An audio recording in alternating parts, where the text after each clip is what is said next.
오늘의 수업을 시작하겠습니다. 오늘은 예고했다시피 삼각함수의 활용, 요게 이제 무슨 함수에 드물게 있는 단원이라고 그랬죠. 무슨 함수 그러면 원래 그 무슨에 해당하는 내용을 배우고, 지수로그 함수 생각해 봐요. 무슨에 해당하는 내용을 배우고, 그 다음에 이제 정작 함수로 들어가서는 그래프, 방정식, 부등식의 수순이라고 했어요. 지난 시간에 딱 방정식과 부등식까지 한 거죠. 그러니까 그 무슨에 해당하는 내용과 그래프를 섞어서 거의 한 3시간 정도 했고, 방부등식으로 1시간에 걸친 수업을 했습니다.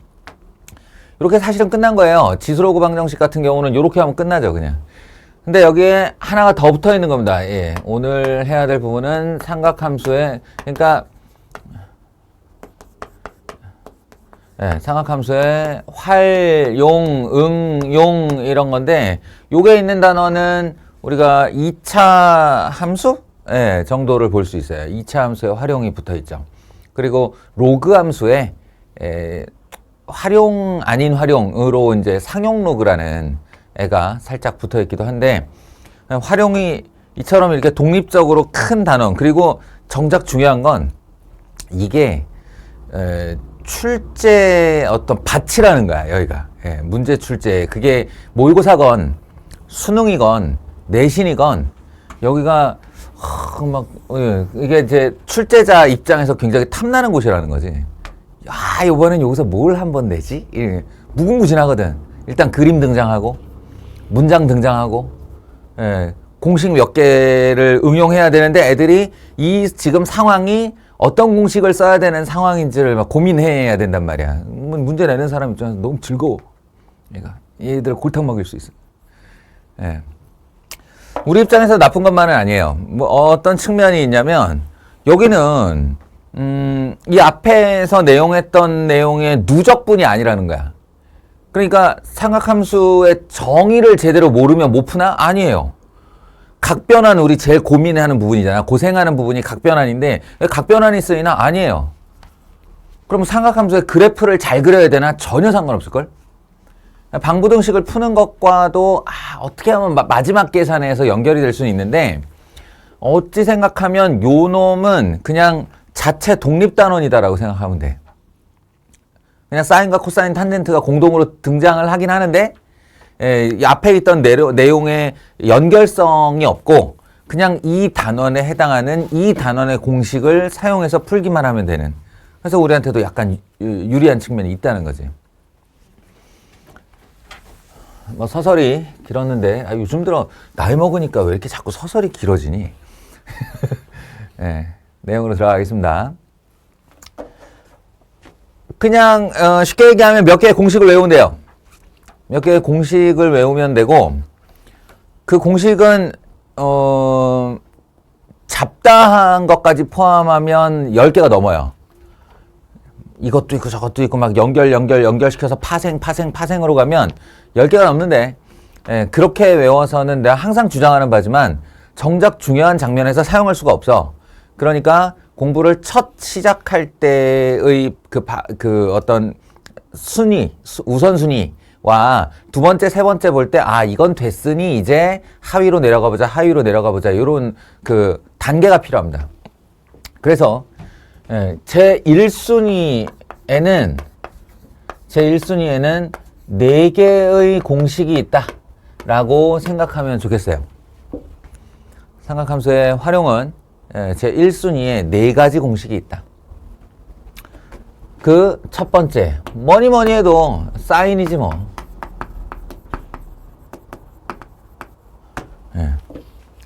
사인에 해당하는 법칙이 있다. 일단 상황을 만들면 외접원을 하나 등장을 시켜야 되고요. 어떤 삼각형의 외접원을 하나 등장을 시키고, 그 외접원에 내접하고 있는 아무렇게나 생긴 삼각형을 하나 준비를 해요.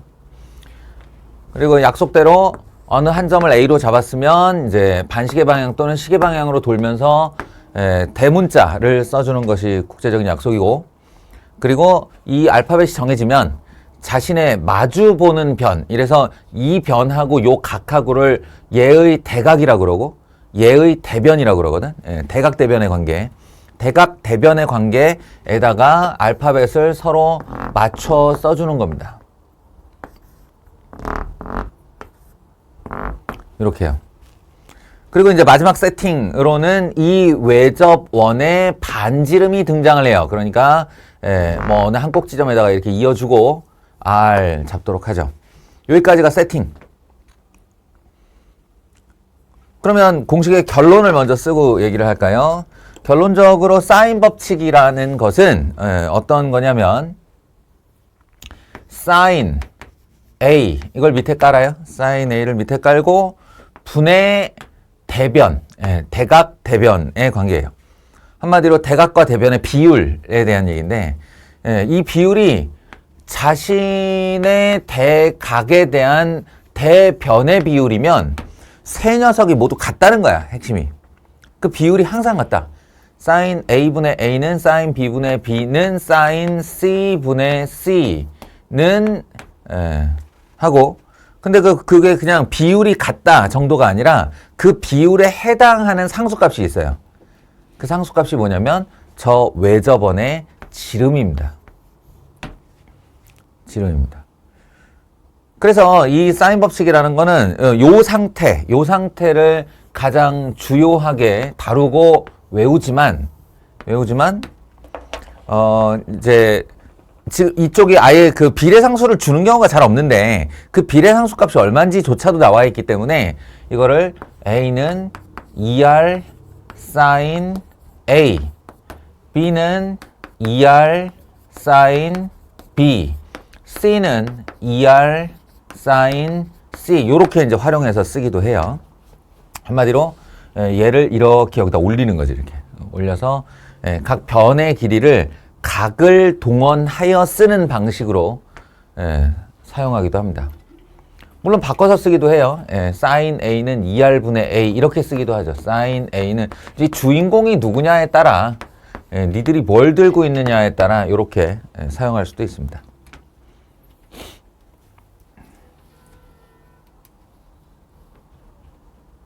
이거 잊어버리면 어떻게 해요?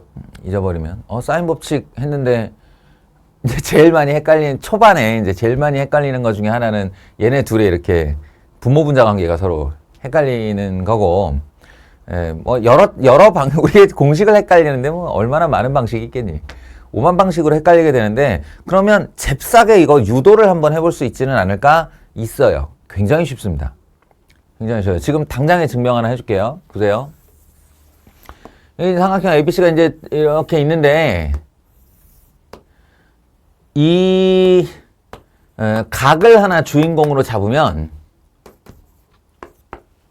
이 별 얘기가 아니고 얘들아 요렇게 호 BC가 있을 거 아닌가. 호 BC에 대한 각 A라고 하면 얘 이름 있지. 호 BC에 대한 무슨 각이라고 그래 얘? 원주각이라고 그러죠. 그러니까 원주각의 입장에서 생각을 해보는 거예요. 그럼 우리 중학교 때 배운 원주각에 의하면 여기 이렇게 BC에다가 고무줄을 딱 잡아 이어가지고 A에다 갖다 내고 생겨난 이 원주각이 있는데 이 원주각은 이 원호 위에 어디에 놓여도 모두 같다. 이 사실을 알고 있어요. 그죠? 호 위에 놓여 있으면 이 호 길이가 고정돼 있는 한 그러니까 여기 두 개 딱 못을 박아서 이만큼의 호를 고정하고 그에 대한 원주각을 결정해서 이제 이렇게 다니면 항상 각 A가 똑같단 말이야. 어디 갖다 놔도. 그 수많은 똑같음들 중에 선분 AB 또는 AC의 고무줄 하나가 여기를 이렇게 관통할 때까지 보내보는 거예요. 한마디로 선분 AB나 AC가 지름이 될 때가 언제지 하면서 쫓아가서 보내보는 거야. 그럼 이제 여기 A가 이렇게 놓이게 되겠죠. 아니 여기서 꼭지점이 A라가 아니라 이 원주각이 똑같은 상태가 여기 놓이게 된다라고 하는 거야. 이 각의 크기가 A겠지. 근데 공교롭게도 이제 공교롭게 온 게 아니라 의도적으로 여기다 갖다 놓은 거잖아요, 지금. 이렇게. 그러니까 이 길이는 지름이니까 2R 지름이 되고 또 하나 우리가 알고 있는 사실, 원에 내접하는 삼각형 중에 한 변이 지름에 놓여 있으면 그 맞은편 꼭지점에 있는 원주각이 뭐가 되지?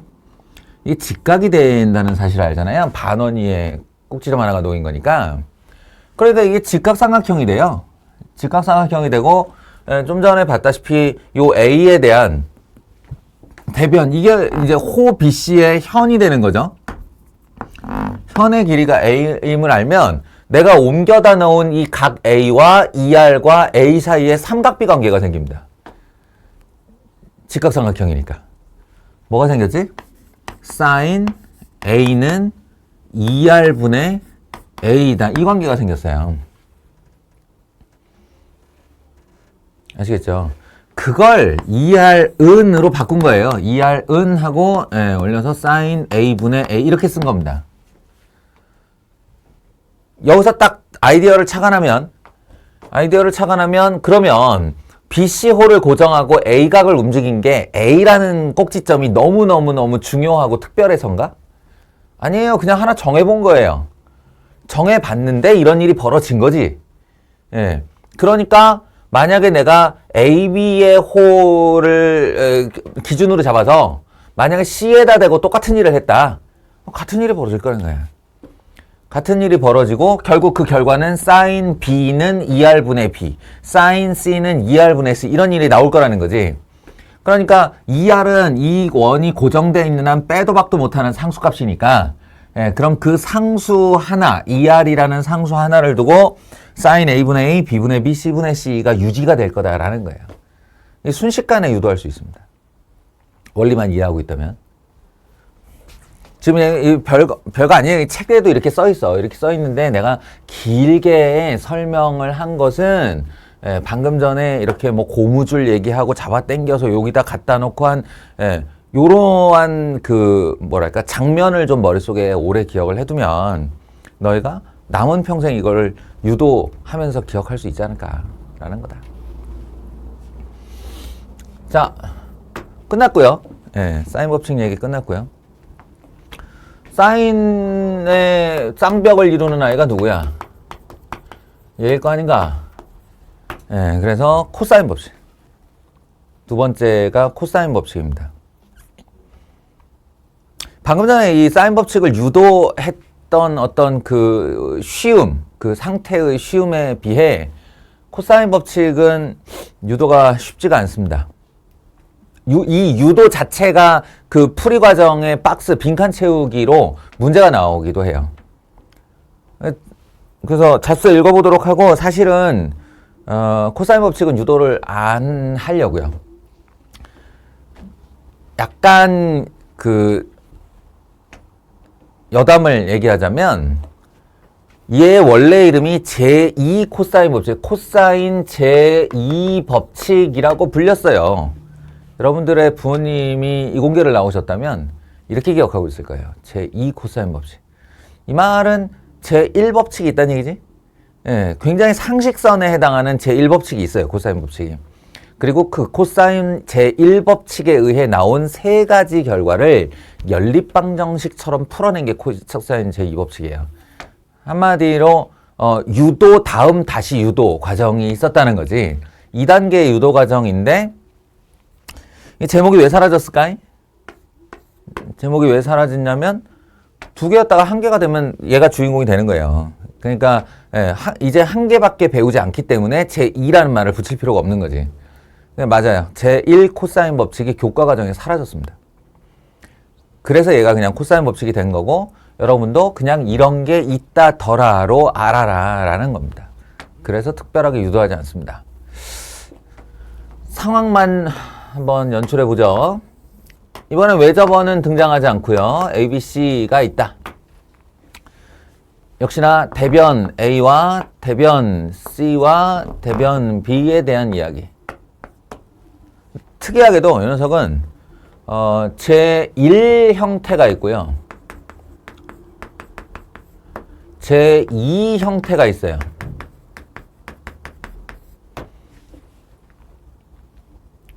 제1 형태는 변에 관련된 얘기인데 이번에도 타겟을 하나 정하죠. 이렇게 다 외우려고 그러지 마. 모든 변, 모든 각에 대해서 다 외우려고 그러지 말고 한 변 또는 한 각에 대해서만 외우고 나머지는 반대로 적용하면 되지 라고 생각하시면 돼요. 타겟을 누구를 정하냐면 주인공을 A와 A로 해보겠습니다. 그러면 제1형태는 이 변의 그 길이인 A의 제곱은으로 시작을 해요. A의 길이의 제곱은. 그럼 요 뒤에 나머지 무엇이 오느냐? B 제곱 더하기 C 제곱. 요렇게 먼저 기억을 해두면 좋은데. 그래서 많이 보내지, 현아. 뭐야, 이거? 피타고라스. 네. 피타고라스 정리를 포함하는 일반 공식이 코사인 제곱식이다. 이렇게 생각하면 딱 좋아요. 그러니까 기본적으로 자기 안에 피타고라스 정리의 형태가 들어있습니다. 그리고 얘 이제 빗변을 끼고 있는 두 개의 변의 길이의 제곱의 합이죠. 그런데 이건 이제 직각이 아니니까 그 직각이 아님이 어떤 식으로 영향을 끼치느냐 그걸 보면 되는데 마이너스 2배의 BC 그리고 곱하기 코사인 A가 됩니다. 이렇게. 마이너스 BC 코사인 A. 요게 제 1형태고요.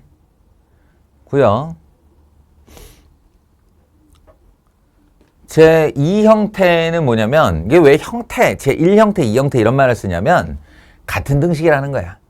같은 등식인데 이번에는 코사인 A를 주인공으로 쓸 거예요.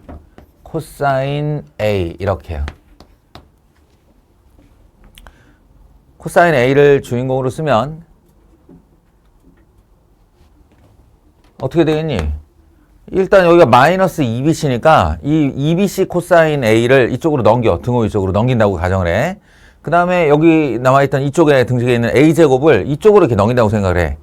그러면 분자에는 B제곱 더하기 C제곱 마이너스 A제곱이 되겠죠. 그러면 2BC 코사인 A가 넘어갔으니까 코사인 A만 남기려면 2BC라는 애가 분모로 내려오겠지. 예, 그렇게 하는 거예요. 나누기 2BC. 이렇게. 여기까지입니다. 그러니까 세 가지를 다 외우려고 하지 마라가 무슨 얘기인지 알겠어요? 이렇게 되면 이거 B제곱에 대한 얘기는 없어요. C제곱에 대한 얘기는 없어요. 다 줄줄이 나오지. 예. B제곱은 A제곱 더하기 C제곱 마이너스 2AC 코사인 B 이렇게 되겠지. 근데 굳이 그럴 필요 없다.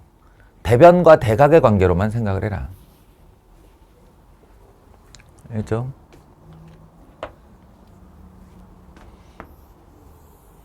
지금 박스 치고 있는 녀석이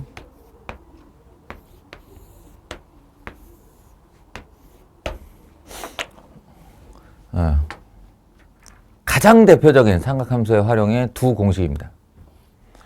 자, 여기서 이제 그 필요한 얘기를 좀 해야 되는데, 그러면 이 공식 열심히 외우면 삼각함수의 활용 잘하는 건가요?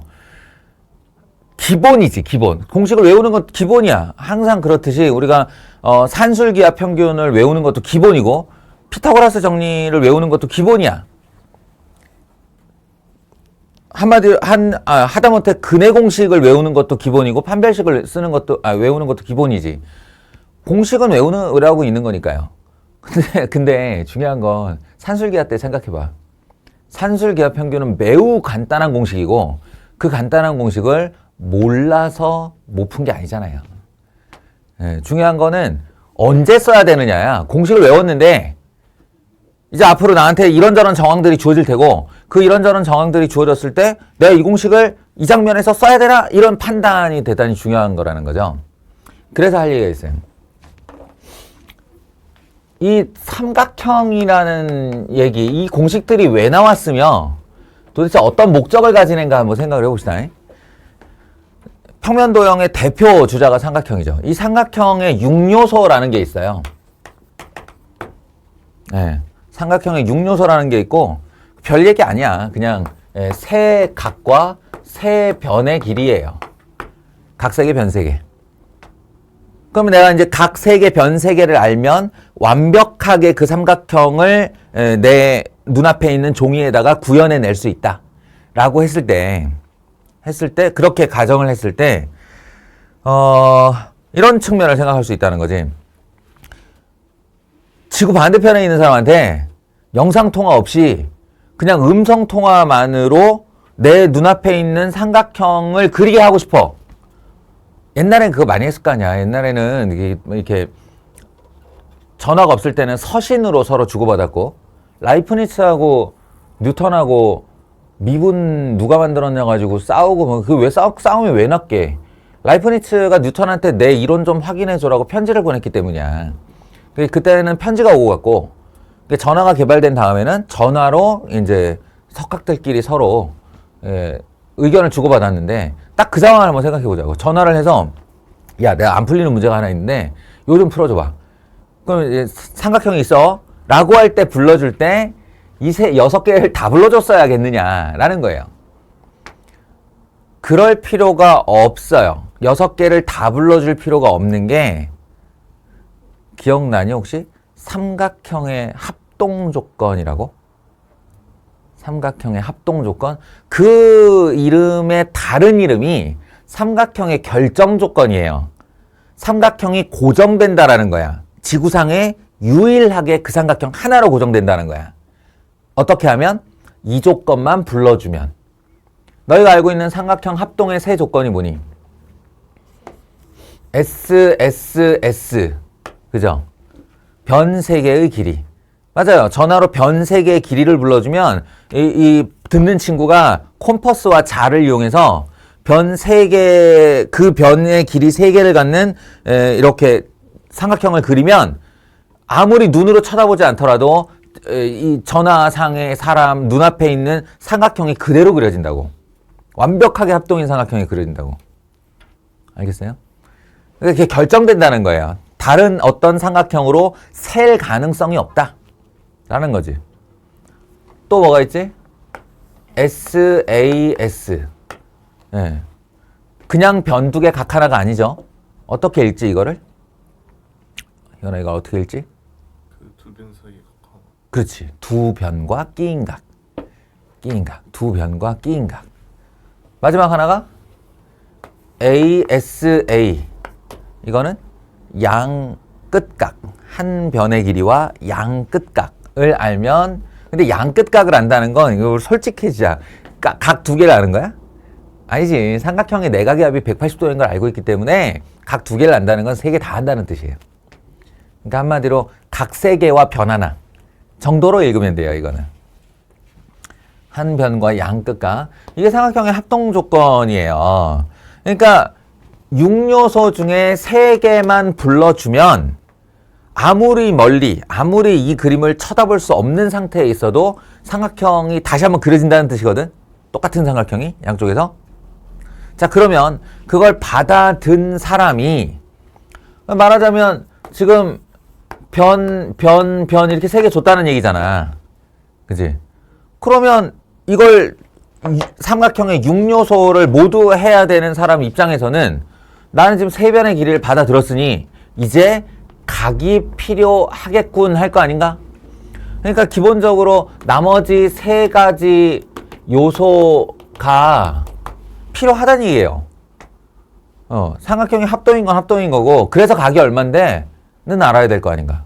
얘도 마찬가지고. 두 변과 끼인 각이 주어지면 이거와 이 각을 줬어 지금. 그건 알겠는데 나 이 변 어떻게 구해? 이 변. 그 변 길이가 필요할 때가 있을 거 아니야. 어떤 트러블을 해결하기 위해서. 그리고 이 각 이런 것들. 기본적으로 6요소면 얘는 합동 조건에서 3가지를 불러주었고 나머지 3개를 알 수 있어야 한다는데,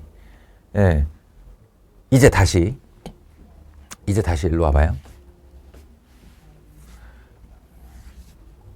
일단 요거부터 볼까요?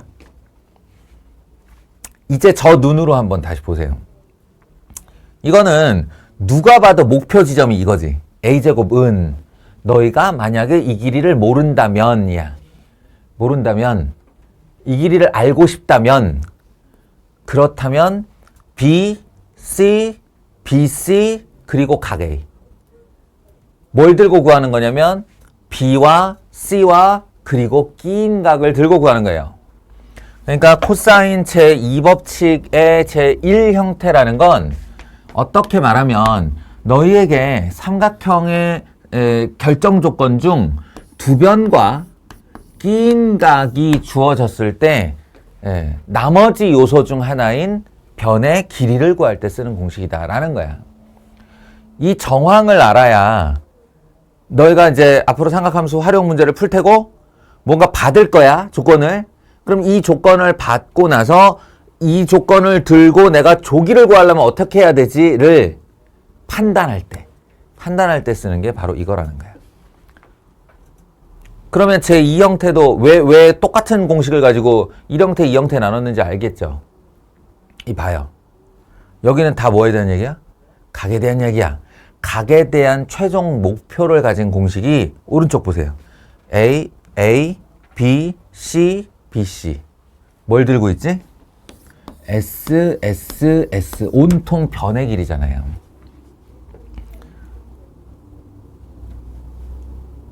변의 길이를, 변 길이 3개를 들고 이제 각에 대한 한 요소를 구하러 갈 때 쓰는 겁니다. 그럼 너희가 타겟팅을 내가 이 각으로 했다. 그러면 여기 마이너스 a제곱이 누구냐면 그 각에 대한 대변이에요. 만약에 여기 타겟팅이 코사인 b로 됐다. 그러면 a와 c는 항상 입장이 같아. 잘 봐. 이게 요 a가 나의 타겟이다라고 했을 때 b와 c의 입장은 같을 수밖에 없어요. 그냥 a를 끼고 있는 두 변이니까. 그럼 여기도 보면은 b제곱 더하기 c제곱의 자리를 바꾼다고 공식이 달라지는 게 아니잖아. 여기도 bc의 곱이지 이걸 cb라고 쓴다고 틀리냐? 아니잖아. 달라지는 건 누구만 달라지냐면 마이너스 a제곱 이 각에 대한 대변만 달라져요. 그러니 b를 원한다. 그럼 a제곱 더하기 c제곱에 b제곱을 빼는 거고 c를 원한다. 그럼 a제곱 더하기 b제곱에 c제곱을 빼는 거고 이렇게 되는 거예요. 자, 그러면은 SAS, SSS 뭐 하나 남았지 지금?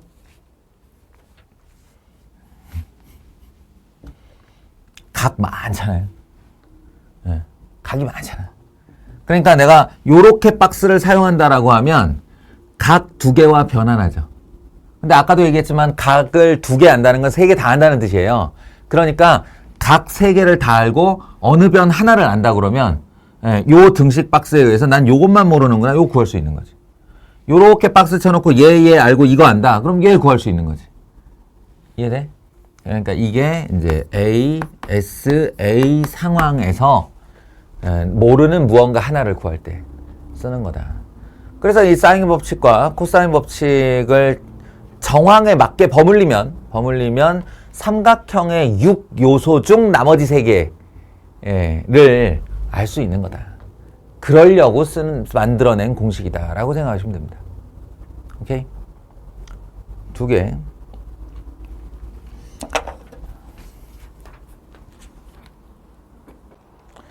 자, 삼각함수의 활용에 4가지 중요한 공식 중 2개를 했어요.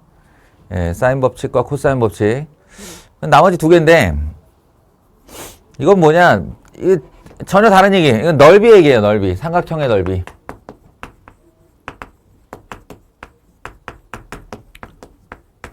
그리고 중3 때 배운 겁니다. 이미. 이 있더라고. 중3 때도 우리 삼각비를 하죠. 그 삼각비를 한 다음에 거의 뭐 즉시 배웠던데 내가 A 이변 길이를 알고 있고 B 이변 길이를 알고 있고 요 각을 알고 있다 라고 해보면 여기다가 이렇게 가상의 높이를 그어가지고 그죠? 우리 삼각형의 넓이 공식 중 가장 첫 번째로 배운 것이 바로 2분의 1 밑변 곱하기 높이 아닌가?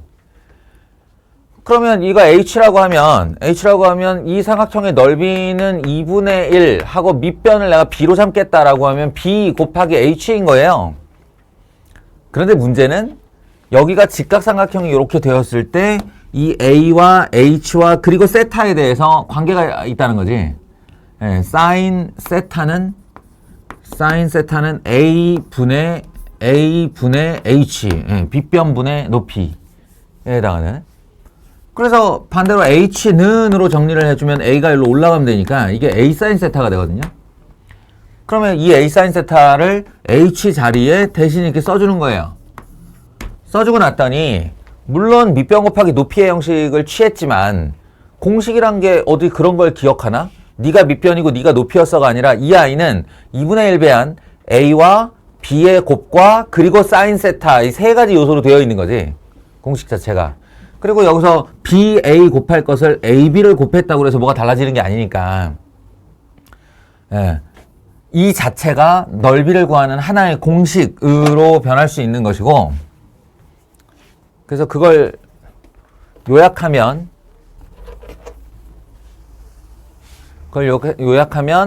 더 이상 이런 보조선이 등장하지 않아도 넓이 S는 2분의 1 AB 사인 세타가 된다. 이런 공식이에요. 예.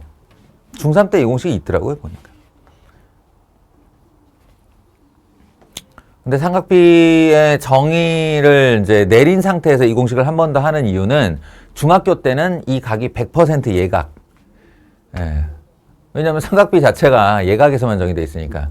그러나 저거 둔각에도 얼마든지 쓸 수 있다. 예, 둔각이어도 관계없다. 사인 150도 얼마든지. 예, 얼마든지. 사인 150도가 2분의 1인 거 알고 있기 때문에 사용해도 상관없다라는 얘기를 하는 겁니다.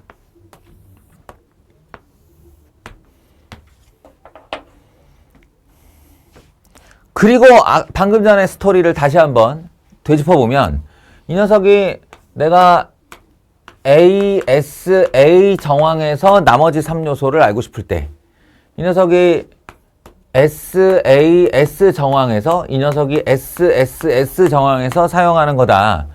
삼각형의 넓이도 마찬가지지 않을까? 다음 어떠어떠한 삼각형의 넓이를 구하시오 라고 했는데 내가 들고 있는 게 뭐지를 확인해야 무슨 공식을 쓸 것인지를 결정할 거 아닌가. 이거 보시면 뭐예요? 딱 나오죠. 이쪽에 공식 이루고 있는 세 가지 A, B 그리고 세타 뭐냐? S, A, S 정황이죠. 맞아요. 두 변과 끼인 각 상태에서 삼각형의 넓이를 구할 때 쓰는 공식입니다.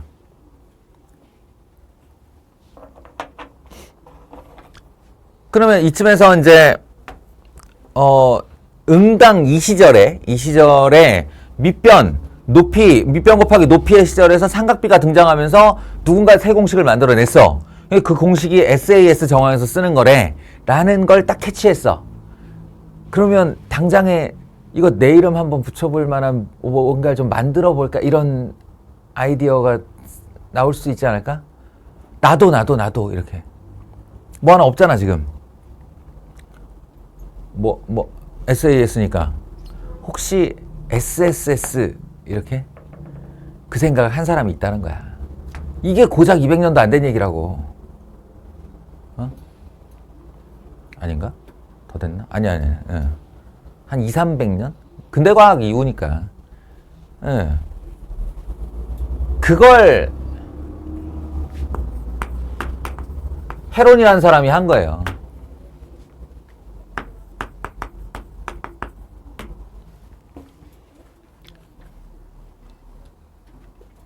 헤론이라는 사람이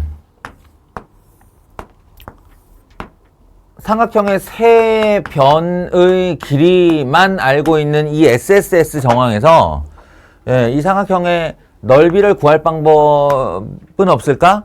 이 넓이를 구하는 걸 공식으로 만들어낼 수는 없을까라는 생각을 한 거야. 기존의 재료를 활용하는 거지. S는 2분의 1 AC 사인 여기는 이제 B였을 테니 사인 B. 자, 일단 여기서 출발해 보자. AC 사인 B. 근데 알고 봤더니 내가 세 변의 길이를 알고 있을 때 요런 걸 구할 수 있다는 걸 알았어. 그러니까 여기로부터 내가 원한다면 나는 코사인 B가 2AC 분의 A제곱 더하기 C제곱 마이너스 B제곱으로 얻을 수가 있다는 거지.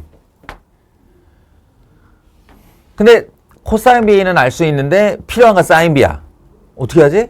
예, 2분의 AC 하고 여기를 루트 1 마이너스 코사인 제곱 B로 하는 거예요. 사인 제곱과 코사인 제곱을 전환시킬 때, 사인과 코사인을 전환시킬 때 이 방법을 쓰지. 그래갖고 요거를 이렇게 때려 넣은 거야. 여기다가 때려 넣었어. 그랬더니 분모에 2AC 등장하고 안에 제곱대 들어가니까 4A제곱 C제곱 등장하고 난리가 났어. 근데 그러면 이 루트 안에 이걸 다 쳐넣어볼까? 했더니 4분의 A제곱 C제곱 이렇게 들어가더라는 거야. 루트 안으로 제곱을 해서 들어가면 되잖아, 얘가. 그랬더니 여기 등장했던 4A제곱 C제곱이 이런 식으로 이렇게 약분이 되고 뭔가 이렇게 정리가 되더라는 거야, 얘가. 근데 사실은 굉장히 복잡하게 생겼어요. 엄청나게 복잡하게 생겼어요, 이 안이. 예. 도저히 외울 수 없게 생겼어요. 그래서 내가 항상 얘기하잖아요.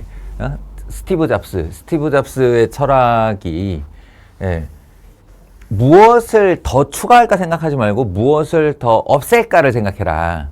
그러니까 스티브 잡스가 그 개발자과 디자이너한테 절대 용서하지 않겠다. 버튼 한 개 외에 어떤 추가 무엇도 용서하지 않겠다. 개발해라. 라고 시킨 거야. 이 사람 문과거든. 그때 이제 기어이 만들어낸 게 지금의 스마트폰이야. 가운데 뻥 하고 버튼 하나 있는. 사용자가 편하게. 얘도 마찬가지. 헤론도 마찬가지. 사용자가 편하게. 이게 사실은 이 루트 안이 너무 복잡하게 생겨서 잘 외울 수가 없게 되니까 어떤 방법을 썼냐면 사전 준비 과정을 하나 뒀어요. 사전 준비 과정을 하나 둬서 P라는 숫자 하나를 준비하자. P라는 숫자 하나. 그 숫자를 먼저 준비하는 거야. 어떻게 하냐면 둘레 길이 합의 절반이에요. A 더하기 B 더하기 C의 반 이렇게. 사전에 그 정도 준비를 할 수 있잖아. 둘레 길이가 주어지면 3개를 더한 다음에 반으로 나눠. 그런 다음 그 P를 들고 이 공식을 쓰면 공식이 좀 간단해 보이더라 이거야. 뭐냐? 요 P라는 숫자 한 번 곱하기 이제 골고루 하나씩 빼는 거예요. P에서 한 변 A의 길이를 빼고 P에서 또 한 변의 길이인 B를 빼고 P에서 또 한 변의 길이인 C를 빼고 이거 하나씩 다 뺀다. P 자체와 세 변의 길이를 한 번씩 뺀 나머지 세 숫자 이 4개의 숫자를 곱해서 루트를 씌우면 삼각형의 넓이가 나오더라. 요게 이제 SSS 정황에서의 삼각형의 넓이입니다. 알겠죠? 네 번째 헤론의 공식.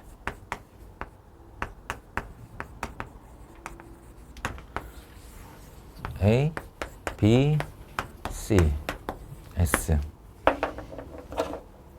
P는 A 더하기 B 더하기 C의 절반. 그래서 공식은 P, P-A, P-B, P-C 이렇게 된다.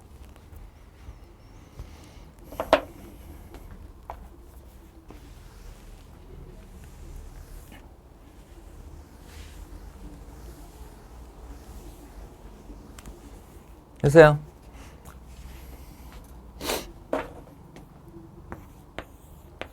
보시다시피 이 녀석이 SSS 정황. 그럼 뭐 하나 더 남았는데 ASA 정황이라는 게 하나 남았는데 그 공식은 뭐 따로 만들어진 건 없고 사실 따로 만들 필요도 별로 없는 게 말했지만 한 변과 두 끝각을 안다는 얘기는 세 각을 다 안다는 얘기거든. 세 각을 다 알면 뭔가 풍성해요. 실제로는 6요소 중에 4개를 알고 있는 거잖아. 그러니까 사인 법칙 통해서 나머지 한 변 길이 안 다음에 바로 이 공식 쓰면 돼요. 무슨 얘기인지 알겠어요? 사인 법칙으로 변이 한 개밖에 없으니까 어떤 변이든 한 변의 길이만 더 알아내면 바로 SAS 정황으로 바뀌잖아. 그러니까 요 공식 쓸 수 있고. 자, 이제 핵심 내용은 여기서 끝났어요. 핵심 내용은 여기서 끝났고 지금부터 할 얘기들은 이제 그 하위 단계 부수의 공식들. 부차적 공식들을 그것도 이제 필요 순으로 좀 읊어대 보겠습니다.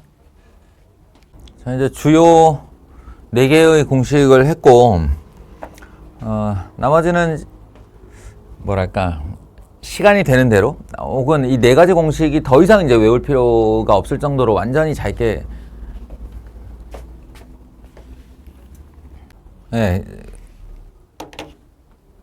이제 문제를 통해서 다시 만날 때, 이제 이런 애들을 외웠다가, 써먹으면 좋겠다.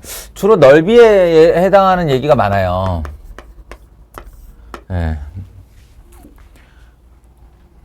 중학교 때 도형하고 이제 연관을 지어서 생각을 해보면, 사인 법칙에서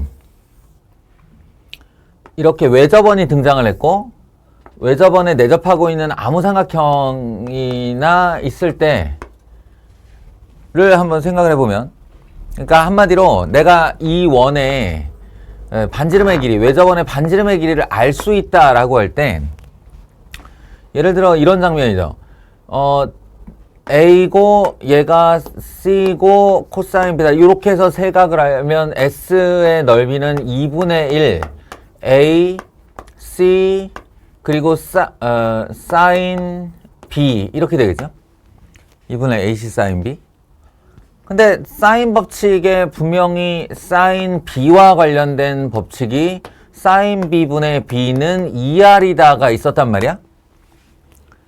그죠? 그러면은 이 사인 B를 대체하기 위해 사인 B는으로 정리를 하면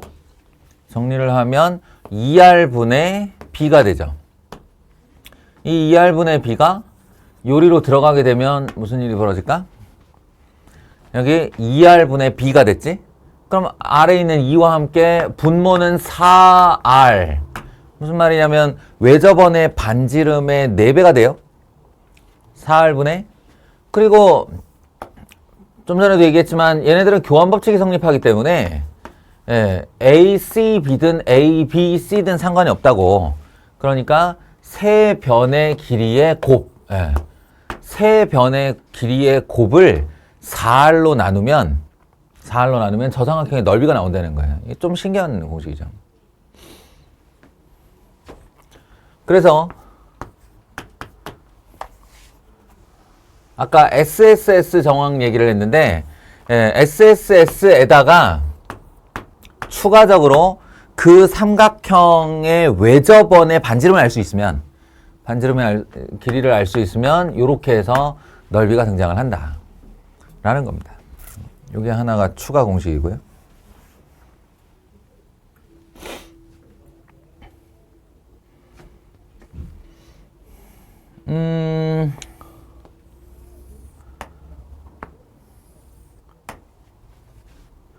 외접원 하면 이제 다시 또 카운터파트로 생각이 드는 애가 내접원이 있죠. 내접원이라는 아이가 있어요. 그리고 우리 중학교 때 배운 바에 의하면 이렇게 해서 내접원의 반지름의 길이를 알 때 내접원의 반지름의 길이를 알 수 있게 되었다라고 했을 때 이 내접원의 반지름을 이용한 삼각형의 넓이 구하기가 또 있었어요. 그게 뭐냐면 이 접을 할 때 항상 변에 접한다는 걸 뜻하기 때문에 이렇게 하면 이 R이 높이 역할을 할 수 있다는 거지. 그래서 A라는 밑변과 그리고 요렇게 쪼개면 요 밑둥에 있는 삼각형이 2분의 1 밑변 곱하기 높이의 넓이가 된다는 거야. R을 높이로 쓸 수 있다는 거지. 그럼 요렇게도 자르면 얘는 C라는 밑변을 갖는 R의 높이의 삼각형 2분의 1 CR 그리고 요것도 B니까 요렇게 수선의 발도 내려서 이놈이 높이다라고 하면 2분의 1 BR 얘네 세 개를 합치면 전체 삼각형의 넓이가 된다는 거였죠. 그래서 나왔던 공식이 S는 2분의 1 R A 더하기 B 더하기 C였어요. 세 개를 합치다 보니 2분의 1 R이 공통인수로 빠지고 둘레의 길이의 합이 됐다는 거지. 이것도 역시나 SSS 정황입니다. 어찌 보면.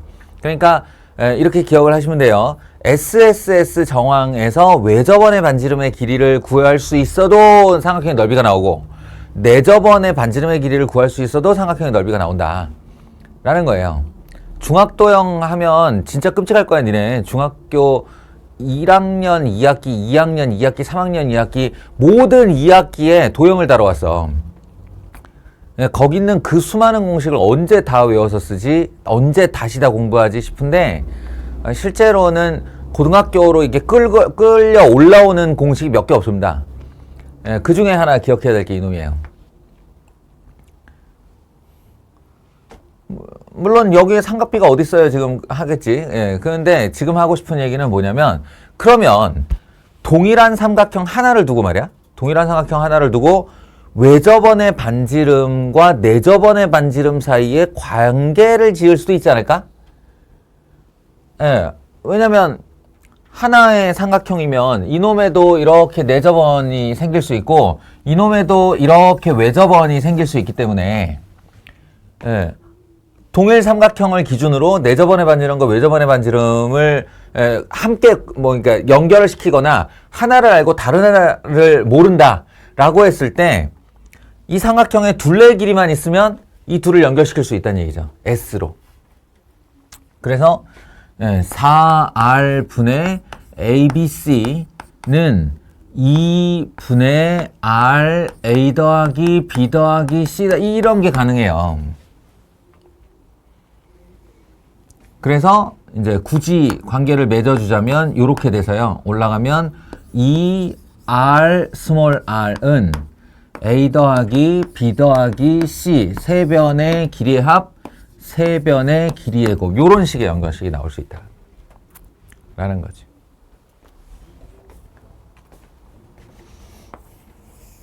근데 사실은 이거는 나도 외우고 있진 않아요. 필요하면 유도해서 쓰지.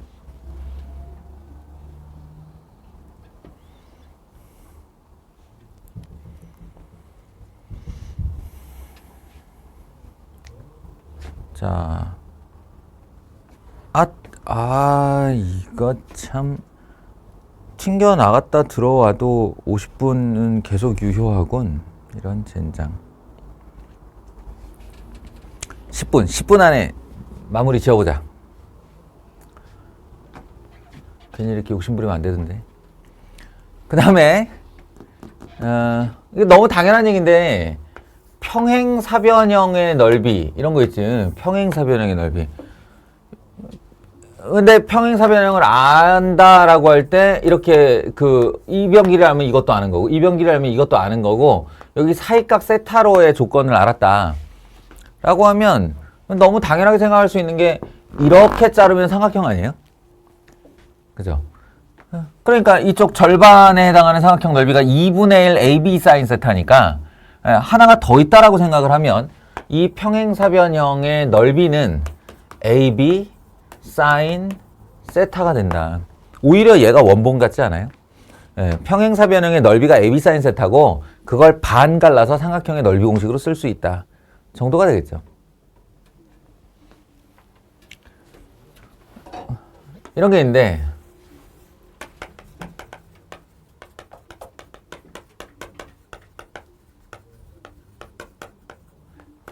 여기서 착안하여 또 하나의 아이디어로 생각할 수 있는 부분이 어떤 게 있냐면 요런 거 한번 생각해 봐요. 정말로 아무렇게나 생긴 막사각형. 너희가 그냥 길에서 돌을 주워. 근데 모양이 사각형이야. 근데 걔가 정사각형이거나 마름모이거나 평행사변형이 하다못해 사다리꼴일 가능성도 거의 없겠지. 그냥 막 주스면 아무렇게 생긴 삼각형이 나오게 돼 있어요. 그때 이거 넓이를 빨리 구하면 되게 있어 보이지 않을까? 그럴 일이 있을까? 어떻게 하는 거냐면 대각선 둘의 길이를 구해요. 이렇게 두 대각선의 길이를 각각 구해요. 모서리와 모서리를 연결해서 자만 있으면 구할 수 있으니까 줄자만 있으면 이렇게 해서 두 개의 길이를 구해요. 그 다음에 각도기를 이용해서 둘 중에 예각이면 좋겠지. 그 두 모서리가 이루는 각을 구해요. 각을 구하면 이 막사각형의 넓이가 신비롭게도 2분의 1 AB 사인 세타라는 넓이가 되는데요. 이건 또 왜 이러냐? 삼각형이래 놓고. 그게 아니라 삼각형은 두 변과 끼인각을 알았을 때 이 공식이고, 지금 얘는 두 개의 대각선의 길이와 그 대각선이 이루고 있는 각의 크기로의 공식인데, 이 아이디어가 이 위에 있는 평행사변형의 넓이에요. 이 뭐냐면, 그 대각선 A가 있으면 이 대각선 A의 평행선을 양쪽 모서리 뒤까지 이렇게 밀어주세요. 이렇게. 이 A와 평행한 선을 요쪽 모서리에 한번, 요쪽 모서리에 한번 그리는 거야. 그 다음에 이쪽 대각선과 평행선을 요쪽 모서리에 한번, 요쪽 모서리에 한번 이렇게 그려주세요. 그러면 이게 근데 왜 이렇게 안 평행해 보이냐? 요쯤? 이렇게 구하면 평행사변형이기 때문에 이 길이가 쭉 밀려서 이 길이가 다시 A가 돼. 그리고 이 길이가 B면 이거를 양쪽으로 보낸 거기 때문에 이 길이가 B가 돼요. 이렇게. 그리고 마지막으로 이 사이각에 대한 얘기인데, 이 사이각은 동위각으로 여기까지 가게 되고, 그 다음에 이게 아니다. 요렇게 하자. 요렇게. 요 길이가 B니까 요거에 대한 그 평행사변형의 맞은편 대각은 항상 같은 각이죠. 여기로 세타가 가요. 이렇게. 그러니까 이 지금 바깥에 가상으로 만든 평행사변형의 넓이가 AB 사인 세타인 거야. AB 사인 세타. 그런데 걔를 이렇게 네 조각을 낸 다음에 평행선으로 네 조각을 낸 다음에 한 조각의 절반, 한 조각의 절반, 한 조각의 절반, 나머지 조각의 절반 이렇게 되니까 모든 조각의 절반씩 합친 거지. 그러니까 안쪽에 있는 삼각형은 전체 평행사변형 넓이의 절반이다 이렇게 말할 수가 있는 거잖아. 그래서 2분의 1 붙이면 된다고. S는 2분의 1 AB 사인 세타. 이게 이제 막사각형 넓이 구하는 방법. 네.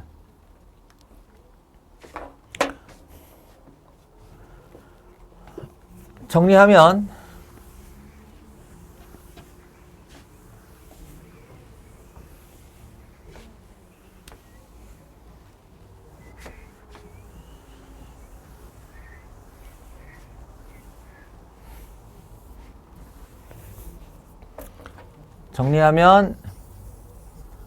외접원의 반지름이 캐피탈 R이고 내접원의 반지름이 스몰 r인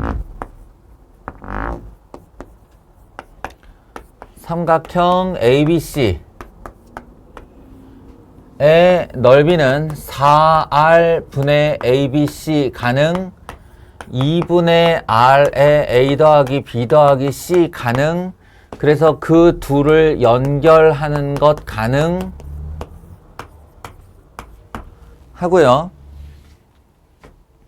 그 다음에 평행사변형 넓이에 대하여 평행사변형 넓이 AB 사인 세타 외워두시고요. 그 다음에 아무렇게나 생긴 막사각형은 대각선 길이 두 개의 곱과 그 사이각으로 S는 2분의 1 AB 사인 세타이다. 요거 가능. 여기까지 얘기를 한 거고. 자, 이런 이제 부산물들 하고, 지금부터 하는 얘기는 약간 별책부록 같은 건데, 삼각형의 넓이를 이제 이렇게 우리가 이때도 배우고 이때도 배우고 이때 이렇게 띄엄띄엄 이렇게 펼쳐져 있는 삼각형의 넓이들을 만나다 보니까 이러면은 혼란이 좀 있을 수 있지 않을까? 한 게 내 고등학교 때 생각이야. 그래서 내 고등학교 때 수학 노트에는 삼각형의 넓이라는 주제를 하나 두고 거기에 모든 학년에서 배운 삼각형의 넓이 공식을 다 모아봤어요. 모아봤어요. 그런 정리도 이제 한 번은 필요하다는 거지. 우리는 늘 시간 순서로 배우는데 시간 순서가 아니라 테마별, 주제별로 다시 모아볼 수도 있다는 얘기야. 내가 어떤 정황을 들고 넓이를 구할 것인가. 예, 그걸 모아보면 또 꽤 돼요. 첫 번째는 밑변 곱하기 높이, 이게 이제 가장 기본이죠. S는 2분의 1 AH. 예, 여기서 이제 출발한 게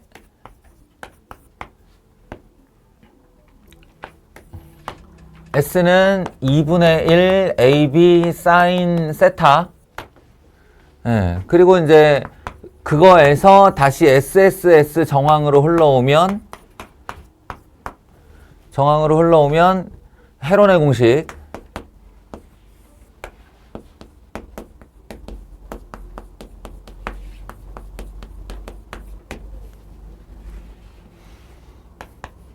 그리고 외접원의 등장과 내접원의 등장.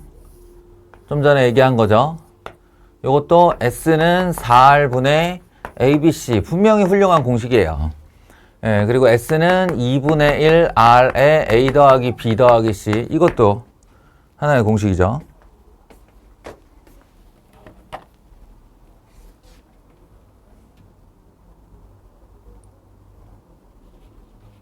에이, 이런.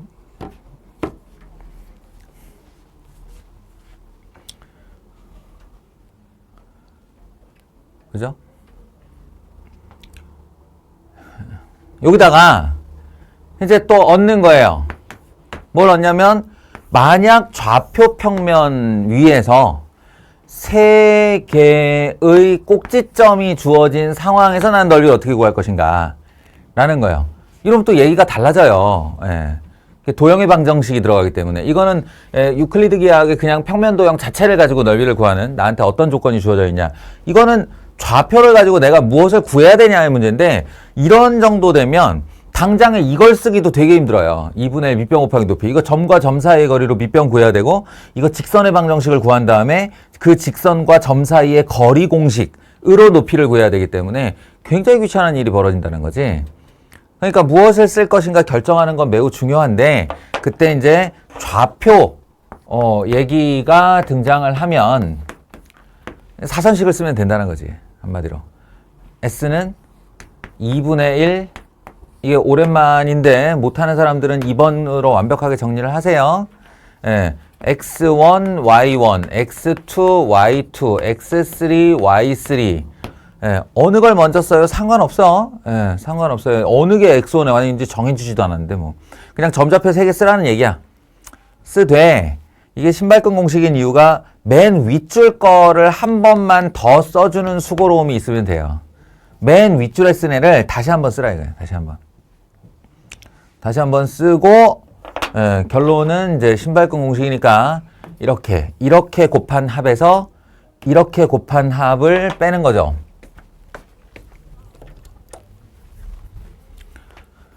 노란색 곱, 파란색 곱 둘이 잡아 빼고, 더하기 노란색 곱, 파란색 곱 둘이 잡아 빼고, 다시 노란색 곱, 파란색 곱. 예, 순차적으로 한 번씩 해주기 위해서요. 이게 사선식이고요. 요즘만 쓰면 되겠지? 이제 뭐 자주 봤으니까. 물론 노란색 더하기 노란색 더하기 노란색 빼기 파란색 더하기 파란색 더하기 파란색 이렇게 하기도 합니다. 예. 그리고 빼기가 들어갔는데 음수가 나오면 어떡해요? 라는 말의 방어책으로 이게 절대값이야 얘들아. 예, 그냥 세로선이 아니고 절대값이야. 아니 양수가 나오건 음수가 나오건 양수로 바꾸면 돼요. 됐죠? 그 다음에 마지막으로 요 상황이 요 사선식의 정황이 이렇게 원점을 하나 끼고 나올 때, 한마디로 0,0을 하나 끼고 있을 때에는 얘를 AB, 얘를 CD 한 다음에 딱 박스로만 사용하면 된다. 2분의 1 절대값 AD-BC 요렇게 해요. AD-BC, AD-BC. 이게 내 전화번호라고 전에 얘기해 주지 않았나? 1937 내 전화번호를 기억해. 내 전화번호가 끝자리가 1937인데 정말로 이 행렬의 판별식을 모양으로 형상화해서 만든 전화번호예요. 1, 2, 3, 4, 5, 6, 7, 8, 9잖아. AD-BC야. 이렇게 한 거야. 사선식 넓이입니다. 그러니까 사선식에서 점 두 개가 하나가 원점에 껴있을 때의 파생 공식 같은 거예요.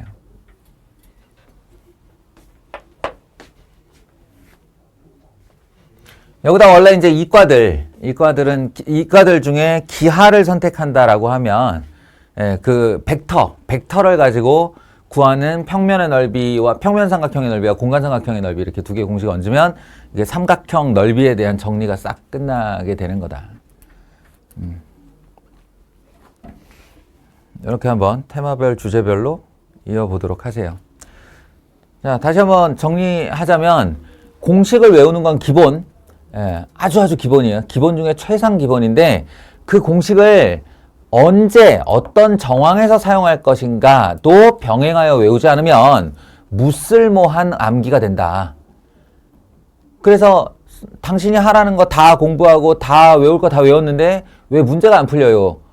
라는 건 너 지금 정황을 모른다라고 내가 대답을 해줄 수 있는 거야. 이건 경험담이니까 너희는 나랑 똑같은 경험을 하지 않기를 바랍니다. 알겠죠? 마칠게요.